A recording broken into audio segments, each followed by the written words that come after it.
سنو کہانی میں آپ سب کو خوش آمدید۔ تو چلیے بڑھتے ہیں اپنی آج کی کہانی کی طرف۔ بہت پرانے زمانے کی بات ہے۔ کسی گاؤں میں عادل نامی شخص اپنی بیوی اور بچوں کے ساتھ رہا کرتا تھا۔ اس کے 2 بچے تھے، عارف اور شاہینہ۔ وہ دونوں بھی بہت چھوٹے تھے مگر بہت سمجھدار تھے۔ ان کے ماں باپ بھی ان سے بہت خوش تھے۔ انہیں پڑھنے لکھنے کا بھی بہت شوق تھا اور وہ تعلیم حاصل کرنے کے لیے گاؤں کے مکتب بھی جایا کرتے تھے۔ تعلیم حاصل کرنے کی وجہ سے ان کی ذہانت میں کافی اضافہ ہو گیا تھا۔ عادل کے پاس کچھ زمین تھی۔ اس نے اس زمین کا ایک بڑا سا سائنبان لگا کر اس کے چاروں طرف لکڑیوں کا جال لگا دیا اور اس میں بہت سی مرغیاں پال لی۔ ان مرغیوں کے انڈے بیچ کر اسے اچھے خاصے پیسے مل جاتے تھے اور ان کا گزارا بڑے مزے سے ہو جاتا۔ اس نے کچھ رقم پس پشت بھی کر دی تھی تاکہ ضرورت پڑنے پر کام آ سکے۔ اس کے دونوں بچوں کو ان مرغیوں سے بہت محبت تھی۔ مکتب سے آنے کے بعد جب دونوں بچے اپنے باپ کے ساتھ مرغیوں کے باڑے میں پہنچ جاتے اور انڈے اکٹھے کر کے ٹوکریوں میں ڈالتے، اس کام میں انہیں بہت مزہ آتا تھا۔ مرغیاں بھی ان سے بہت زیادہ مانوس ہو چکی تھی۔ انہیں دیکھ کر وہ باڑے میں کہیں بھی ہوتی، شور مچاتے ہوئے ان کے پاس آ جاتی۔ باڑے کے آدھے حصے میں تو کچی زمین تھی جہاں پر مرغیوں کے دانے اور پانی کے برتن رکھے ہوئے تھے۔ دوسرے حصے میں بھوسا بچھا کر مرغیوں کی رہنے کی جگہ بنا دی گئی تھی۔ عارف اور شاہینہ بھوسے پر سے انڈوں کو اٹھا اٹھا کر ٹوکریوں میں رکھنے کے بعد وہاں کی صفائی کرتے۔ صفائی سے فارغ ہو کر وہ مرغیوں کے برتنوں میں دانہ ڈالتے۔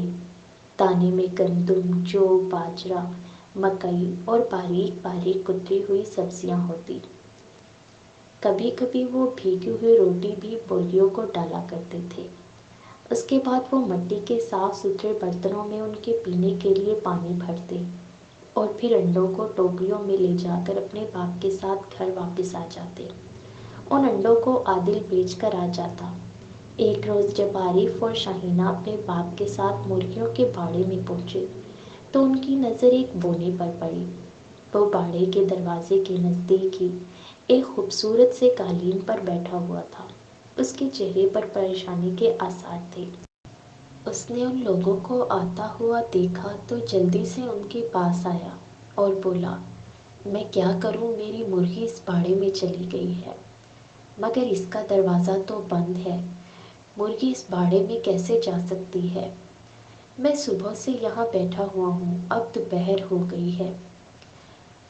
عارف اور شاہینہ بھی دلچسپی سے اس خوبصورت بونے کو دیکھ رہے تھے۔ میں اپنے اڑنے والی قالین پر مرغی کو ہاتھوں میں دبوچے ہوا بیٹھا پرستان کی جانب جا رہا تھا۔ مرغی جھانک جھانک کر نیچے دیکھ رہی تھی۔ قالین جب اس باڑے کے اوپر سے گزرا تو اپنی جیسی مرغیوں کو دیکھ کر وہ میرے ہاتھوں سے نکل کر نیچے کود گئی۔ میں نے چھپ کر دیکھا تو وہ اپنے پروں کو پھڑ پھڑاتی ہوئی اسی باڑے میں اتر گئی۔ اگر وہ مجھے نہ ملی تو بہت برا ہوگا۔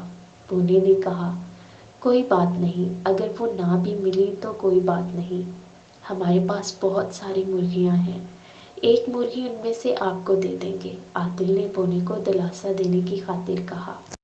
وہ کوئی عام مرغی نہیں تھی، وہ روز سونے کا ایک انڈا دیتی تھی۔ ٹھہرو، میں نے اپنے بارے میں تمہیں کچھ نہیں بتایا۔ میں پرستان کے ایک امیر کبیر زادے پرستان سوداگر کے گھر ملازم ہوں۔ چند روز پہلے اس سوداگر نے کچھ تحائف دے کر مجھے اپنی بیٹی کے پاس بھیجا تھا۔ اس کی بیٹی کا گھر بہت دور ہے۔ باپ کے دیے ہوئے تحفے دیکھ کر وہ بہت خوش ہوئی۔ اس نے میری بہت خاطر مدارت کی۔ میں جب واپسی کے سفر پر روانہ ہونے لگا تو اس نے سونے کا انڈا دینے والی مرغی میرے حوالے کی اور کہا کہ میں اسے اس کے باپ کو دے دوں۔ اب وہ گم ہو گئی ہے، اگر وہ مجھے نہ ملی تو میری ساری عزت خاک میں مل جائے گی۔ سب یہی کہیں گے کہ لالچ میں آ کر میں نے اسے کہیں چھپا دیا ہے۔ بونے نے افسردگی سے کہا۔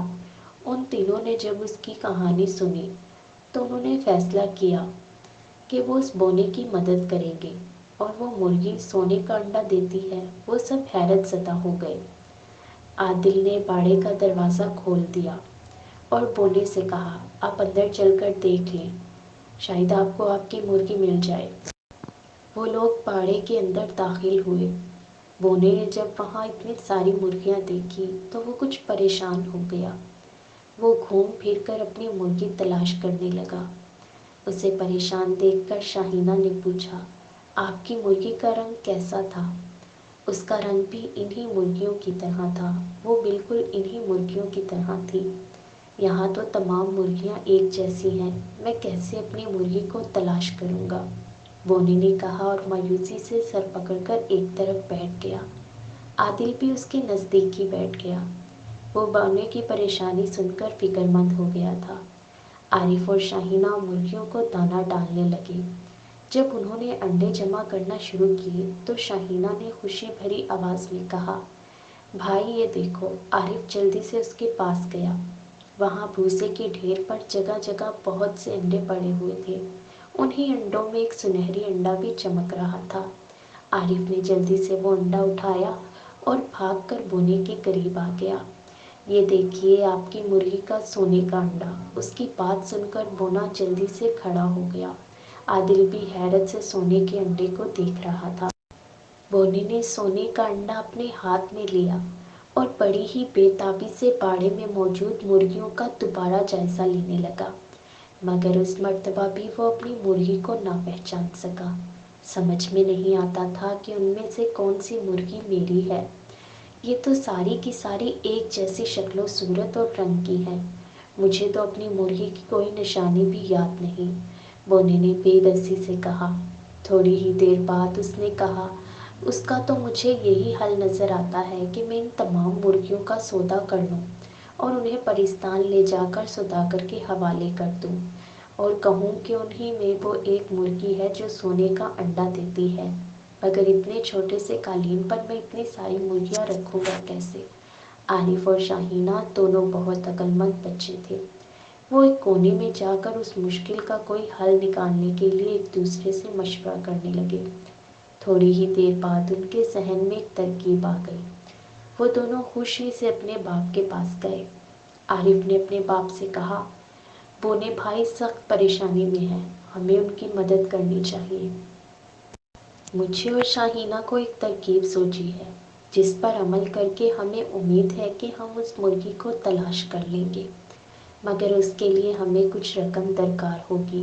عادل نے اپنی قمیض کی جیب سے سکوں سے بھری ایک تھیلی نکالی اور اسے عارف کو دیتے ہوئے بولا، پیسوں کی تم فکر مت کرو، یہ لو اور جو کرنا چاہتے ہو کرو، مگر مرغی کو ڈھونڈ کر بونے کے حوالے کر دو۔ وہ بیچارہ بہت پریشان ہے، ویسے بھی وہ پرستان سے آیا ہے، ہمیں اس کی ہر حال میں مدد کرنی چاہیے۔ تمہیں تو پتہ ہے نا پرستان کی پریاں ہم انسانوں کی کتنی مدد کرتی ہیں۔ عارف نے سکوں کی تھیلی سنبھال کر اپنی جیب میں رکھی۔ پھر وہ اور شاہینہ باڑے میں گھوم کر مرغیوں کی گنتی کرنے لگے۔ وہاں پر موجود مرغیوں کی تعداد 150 تھی۔ گنتی ختم کر کے عارف عادل کے پاس آیا، آپ باڑے کا دروازہ بند کر کے بونے بھائی کے ساتھ گھر جا کر آرام کر لیں، باقی کا کام آپ مجھ پر اور شاہینہ پر چھوڑ دیں۔ یہ کہہ کر وہ شاہینہ کو ساتھ لے کر وہاں سے چلا گیا۔ عادل بونے کو ساتھ لے کر چلا گیا۔ شام کو جب عارف اور شاہینہ گھر آئے تو عادل نے پوچھا، مرغی کا کچھ پتہ چلا؟ بونا بھی انہیں امید بھری نظروں سے دیکھنے لگا۔ اللہ نے چاہا تو کل تک پتہ چل جائے گا، عارف نے مسکرا کر کہا۔ اس کی بات سن کر شاہینہ بھی مسکرانے لگی۔ اگلے روز وہ سب مرغیوں کے باڑے میں پہنچے۔ جب وہ باڑے میں داخل ہوئے تو وہاں کا منظر دیکھ کر عادل اور بونا حیرت زدہ رہ گئے۔ پورے باڑے میں کھجور کے پتوں اور مضبوط سرکنوں سے بنی چھوٹی چھوٹی جالی دار ٹوکریاں قطار در قطار رکھی ہوئی تھیں۔ ان ٹوکریوں پر ڈھکن بھی تھے۔ وہاں پر ایک بھی مرغی نظر نہیں آ رہی تھی۔ عادل نے کہا، یہ ٹوکریاں کہاں سے آ گئی اور ہماری مرغیاں کہاں گئی؟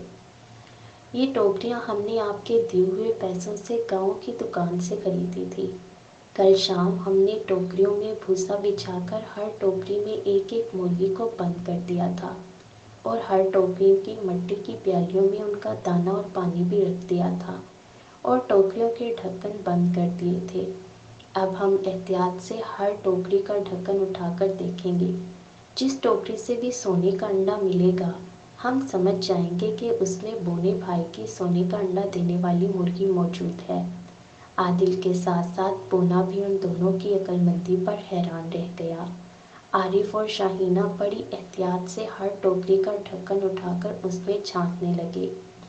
اچانک شاہینہ کی آواز آئی، اس ٹوکری میں سونے کا انڈا موجود ہے۔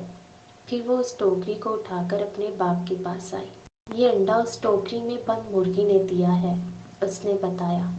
عادل نے ٹوکری اور سونے کے انڈے بونے کے حوالے کر دیے۔ بونا بہت خوش تھا، اس نے ٹوکری میں سے انڈا نکال لیا۔ اب اس کے پاس 2 سونے کے انڈے ہو گئے تھے۔ اس نے ایک انڈا عارف اور دوسرا انڈا شاہینہ کو دیا اور بولا، بچوں یہ تمہاری عقل مندی کا انعام ہے۔ تم نے جو کام کیا ہے وہ کوئی آسان کام نہیں تھا۔ تم دونوں بہت ذہین بچے ہو۔ تم نے مجھے ایک بہت بڑی پریشانی سے نجات دلا دی ہے۔ میں زندگی بھر تمہارا احسان مند رہوں گا۔ پھر وہ عادل کی طرف مڑا اور بولا، عادل بھائی میں تمہارا بھی بہت مشکور ہوں۔ تم نے میری مصیبت میں میرا بہت ساتھ دیا۔ یہ تو ہمارا فرض تھا۔ ہم تو چاہتے ہیں کہ تم ہمیشہ ہمارے ساتھ رہو۔ عادل نے کہا، تم سب بہت اچھے ہو، میں تم سے ملنے آتا رہوں گا، بونے نے کہا۔ پھر اس نے قالین کو زمین پر بچھایا، اس پر مرغی کی ٹوکری رکھی اور ان سب کو خدا حافظ کہہ کر خود بھی قالین پر بیٹھ گیا۔ اس کے بیٹھتے ہی قالین فضا میں بلند ہوا اور پرستان کی جانب اڑنے لگا۔ عارف اور شاہینہ نے سونے کے انڈے عادل کے حوالے کر دیے۔ اس کے بعد انہوں نے بقیہ ٹوکریوں سے انڈے نکال کر جمع کیے۔ اس دوران مرغیاں باہر گھومنے پھرنے لگیں۔ تھوڑی ہی دیر بعد انہوں نے دیکھا کہ مرغیاں دوبارہ اپنی اپنی ٹوکریوں میں جا کر بیٹھ گئیں۔ انہیں اپنے نئے گھر پسند آ گئے تھے۔ عارف نے کہا، اتنی بہت سی ٹوکریاں خریدنے پر ہمارے بہت سے پیسے خرچ ہو گئے ہیں، مگر اب ہم اپنی مرغیوں کو انہی ٹوکریوں میں رکھا کریں گے۔ اس سے وہ سردی سے بھی محفوظ رہیں گی اور انہیں اپنے گھروں میں خوش دیکھ کر ہم بھی خوش رہیں گے۔ گھر آ کر عادل نے جب اپنی بیوی کو تمام واقعہ سنایا تو وہ اپنے بچوں کی عقل مندی پر بہت خوش ہوئی۔ تھوڑے ہی دنوں کے بعد عادل نے وہ دونوں سونے کے انڈے بیچ کر بہت سی دولت حاصل کر لی۔ بونا بھی کبھی کبھار ان سے ملنے کے لیے آ جاتا تھا۔ عارف اور شاہینہ اس کا بے چینی سے انتظار کرتے تھے، کیونکہ وہ انہیں اپنے جادو کے اڑنے والی قالین پر بٹھا کر سحر کرواتا تھا۔ ہمارے چینل کو سبسکرائب کریں اور کمنٹ سیکشن میں اپنی رائے سے ضرور آگاہ کیجیے۔ شکریہ۔